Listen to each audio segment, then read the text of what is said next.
Bismillahirrahmanirrahim. Assalamualaikum warahmatullahi wabarakatuh. Selamat sore Ibu dan teman-teman semua. Yang terhormat dosen pengampu mata kuliah Psikologi Islam Ibu Sari Narulita dan teman-teman sekalian yang berbahagia. Sebelumnya perkenalkan, kami dari kelompok 8 Psikologi Islam yang terdiri dari 4 anggota, yakni saya sendiri Wirya Fatihah Alif, yang berikutnya ada Ade Nur Ali Pratama, selanjutnya ada Sarah Sakhwah, dan yang terakhir Muhammad Rafi Purnawijaya. Izin Ibu dan teman-teman semua, kami dari kelompok 8 Psikologi Islam akan mempresentasikan materi dengan judul Konsep Psikologi Islam dan Permasalahan Sosial. Baik, tanpa berlama-lama kita masuk ke pembahasan materi kita. Ya, kita masuk kepada bab pendahuluan. Ya, ketika kita berbicara tentang psikologi, maka yang ada di benak kita adalah tentang kejiwaan, tentang perilaku. Itu semua benar, teman-teman. Kejiwaan, perilaku yang dapat dilihat, dapat tampak, ya, artinya dapat diobservasi secara langsung. Namun ada hal-hal lain, teman-teman, yang tidak dapat dijangkau secara empiris. Artinya ada hal-hal yang bersifat transendental, di luar jangkauan pengalaman empiris, atau yang merujuk kepada hal-hal gaib. Nah, hal inilah yang melatar belakangi munculnya psikologi Islam, yang mana akan kita bahas pada bab berikutnya, pada slide berikutnya. Pertama ada dari definisi psikologi. Ya, secara bahasa psikologi berasal dari kata psyche yang berarti jiwa dan logos yang berarti ilmu. Maka dapat diartikan bahwa psikologi adalah ilmu kejiwaan, ilmu tentang jiwa. Lalu berikutnya secara terminologi, beberapa tokoh mendefinisikan bahwa psikologi adalah ilmu yang mempelajari tentang perilaku. Ada juga yang mengatakan bahwa psikologi adalah ilmu yang mempelajari perilaku manusia yang nampak, yang menggunakan metode observasi pada stimulus dan respon. Itu dia pengertian dari psikologi. Next, berikutnya kita masuk ke pengertian Islam. Ya, Islam sendiri secara bahasa berasal dari kata salam, aslama, dan salamah yang berarti perdamaian, kepasrahan, dan selamat. Lalu secara terminologi, Islam adalah agama yang bersumber dari wahyu Allah Subhanahu wa taala yang diturunkan kepada Rasulullah sebagai pedoman hidup bagi manusia guna mencapai kebahagiaan dan keselamatan di dunia maupun di akhirat. Itu dia pengertian dari masing-masing kata, teman-teman, psikologi dan Islam. Lalu ketika kita sandingkan dua kata ini, psikologi Islam, maka psikologi Islam dapat diartikan bahwa psikologi Islam adalah ilmu kajian studi Islam yang berkaitan dengan aspek kejiwaan manusia, perilaku manusia, yang berarti secara sadar mampu meningkatkan kualitas diri yang lebih baik, pribadi yang lebih baik, guna mendapatkan kebahagiaan dunia maupun akhirat. Pribadi yang baik adalah pribadi yang mampu berdamai dengan diri sendiri, teman-teman. Bagaimana cara kita berdamai dengan diri sendiri? Yakni dengan mengenal diri kita sendiri, teman-teman. Seperti itu. Metode pengembangan Islam, teman-teman. Ya, ada beberapa pola yang dapat digunakan sebagai metode pengembangan Islam yang dilakukan beberapa pola berikut ini. Pertama, ada pola idealistik, teman-teman. Artinya didasarkan pada kefilsafatan yang mencakup epistemologi, dasar teoritis dan empiris, ontologi, hakikat dari suatu pengetahuan, dan aksiologi, nilai atau tujuan dari pengetahuan. Tujuan dari psikologi Islam ini apa? Itu dia. Dari pola idealistik, teman-teman. Lalu yang berikutnya dari pola falsafi yang didasarkan pada sistematik dan universal. Salah satu ciri ilmu pengetahuan kita tahu bahwa adalah universal dan sistematik. Universal berarti menjangkau, mencakup semua kalangan, teman-teman. Ya, sesuatu itu dapat dikatakan ilmu pengetahuan kalau dapat diterima di semua kalangan dan di semua tempat. Itu universal. Lalu sistematik artinya runtut, ada metodenya, ada step by stepnya, ya. Itu dia, teman-teman. Yang berikutnya itu dia dari pola falsafi. Yang ketiga dari pola sufistik, teman-teman. Ini dia didasarkan pada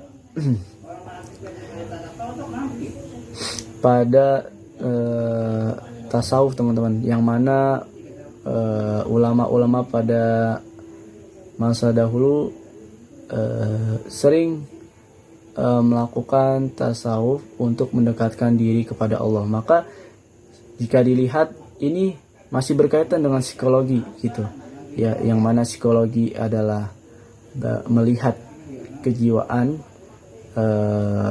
yang bagaimana dia bisa normal dan tidak normal, yang tampak saja gitu. Sedangkan kalau tasawuf ini artinya bagaimana cara menata hati, menata hubungan dengan sang pencipta. Itu dia, teman-teman, ya, 3 pola yang dapat dijadikan metode pengembangan dari psikologi Islam ini. Oke, baik, selanjutnya ada kesehatan mental dalam psikologi Islam. Dalam psikologi Islam, kesehatan mental tidak hanya terbebas dari gangguan psikologis, tetapi juga melibatkan keseimbangan antara jiwa, hati, akal, dan roh. Seorang muslim dianggap sehat secara mental bila ia mampu menjalani hidup dengan tenang, sabar, dan bersandar kepada Allah Subhanahu wa taala dalam segala hal. Kesehatan mental adalah kondisi di mana seseorang yang pertama mampu mengendalikan hawa nafsu, yang kedua berpikir jernih dan rasional, yang ketiga memiliki ketenangan batin, yang keempat menjalin hubungan sosial yang baik, yang terakhir menjalankan agama dengan ikhlas. Selanjutnya ada konsep kunci. Yang pertama ada nafs atau jiwa, terdiri dari 3 tingkat. Yang pertama nafs amarah atau jiwa yang mengajak kepada keburukan. Yang kedua ada nafs lawamah, yaitu jiwa yang mencela diri, dan nafs mutmainnah atau jiwa yang tenang. Tujuan hidup seorang muslim adalah mencapai nafs mutmainnah. Yang kedua ada qalbu atau hati, yaitu pusat dari keimanan dan niat. Hati yang bersih dan lembut akan membawa ketenangan jiwa. Yang ketiga ada akal atau akal, yaitu alat berpikir yang digunakan untuk mengenali kebenaran dan membedakan yang baik dan buruk. Yang terakhir ada tawakal dan ridho. Berserah diri kepada Allah dan menerima ketentuannya adalah bagian dari kekuatan mental yang tinggi dalam Islam. Selanjutnya ada ciri-ciri. Menurut perspektif Islam, seseorang dikatakan sehat secara mental jika ia, yang pertama, memiliki kedekatan dengan Allah Subhanahu wa taala atau spiritual well-being. Yang kedua, bisa bersyukur dan bersabar dalam berbagai kondisi. Yang ketiga, menghindari sifat-sifat tercela seperti hasad, dendam, sombong, dan lain-lain. Yang keempat, ada menjaga hubungan sosial dengan baik dan penuh empati. Yang terakhir, ada berusaha memperbaiki diri secara terus-menerus atau muhasabah. Yang selanjutnya kami akan membahas tentang permasalahan sosial dalam perspektif psikologi Islam dan beberapa masalah yang ada di masyarakat beserta dengan solusinya.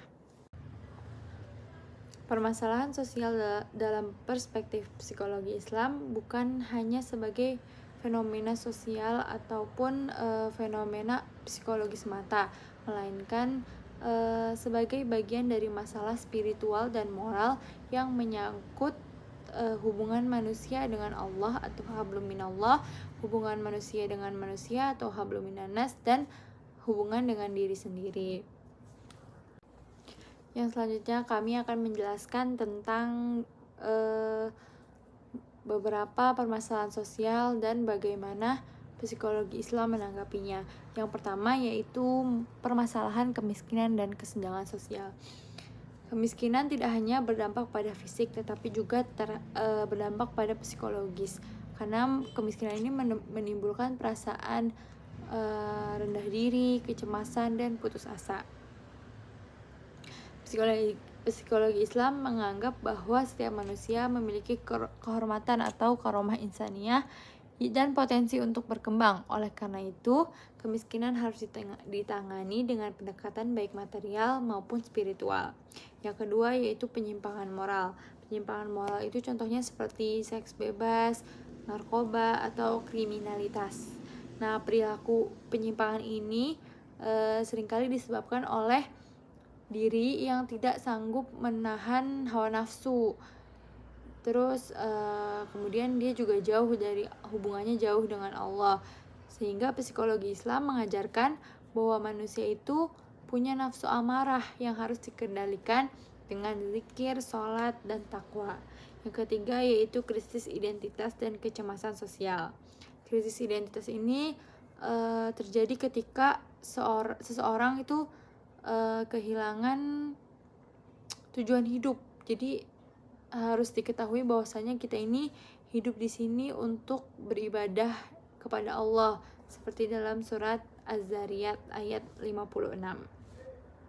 Kemudian yang keempat yaitu kesenjangan komunikasi antar generasi, yaitu kurangnya adab dalam komunikasi dan minimnya empati. Ini bisa memicu konflik antara orang tua dan anak, guru dan murid, dan lain-lain. Dan Islam sangat menekankan adab dalam berkomunikasi kepada orang yang lebih tua. Kemudian menekankan pentingnya mendengarkan dan memahami perspektif orang lain. Yang kelima yaitu krisis keluarga dan perceraian. Nah, krisis keluarga dan perceraian ini terjadi karena hilangnya sakinah, mawadah, dan rahmah ketika hawa nafsu ini tidak bisa dikendalikan, lebih dominan di dalam hubungan keluarga, seperti itu. Kemudian akan ada solusi dari permasalahan ini yang akan dijelaskan di slide selanjutnya. Baik, untuk selanjutnya kita akan membahas tentang psikologi Islam dalam menghadapi permasalahan sosial. Psikologi Islam menawarkan solusi yang komprehensif dalam mengatasi permasalahan sosial, karena tidak hanya fokus pada aspek psikis, tetapi juga spiritual. Dengan menyeimbangkan antara akal, hati, dan iman, individu dan masyarakat diharapkan dapat membangun kehidupan sosial yang sehat, adil, dan harmonis, sesuai dengan nilai-nilai Islam. Konsep-konsep kunci psikologi Islam dalam mengatasi masalah sosial. Yang pertama adalah fitrah atau potensi dasar manusia. Setiap manusia diciptakan dengan potensi kebaikan yang sudah dijelaskan dalam Quran surat Ar-Rum ayat 30. Psikologi Islam menekankan pentingnya mengembangkan fitrah dengan lingkungan yang sehat secara sosial dan spiritual. Kemudian yang kedua ada tazkiyatun nafs atau penyucian jiwa. Mengatasi masalah sosial dimulai dari individu. Tazkiyatun nafs membantu seseorang membersihkan hati dari penyakit seperti iri, dengki, dan egoisme yang bisa berdampak pada kerusakan sosial. Kemudian yang ketiga adalah amal jama'i dan ukhuwah Islamiyah. Psikologi Islam mendorong kerja kolektif dan persaudaraan sebagai solusi terhadap individualisme dan perpecahan sosial. Kemudian yang keempat adalah taklif atau tanggung jawab moral. Setiap individu memiliki tanggung jawab sosial.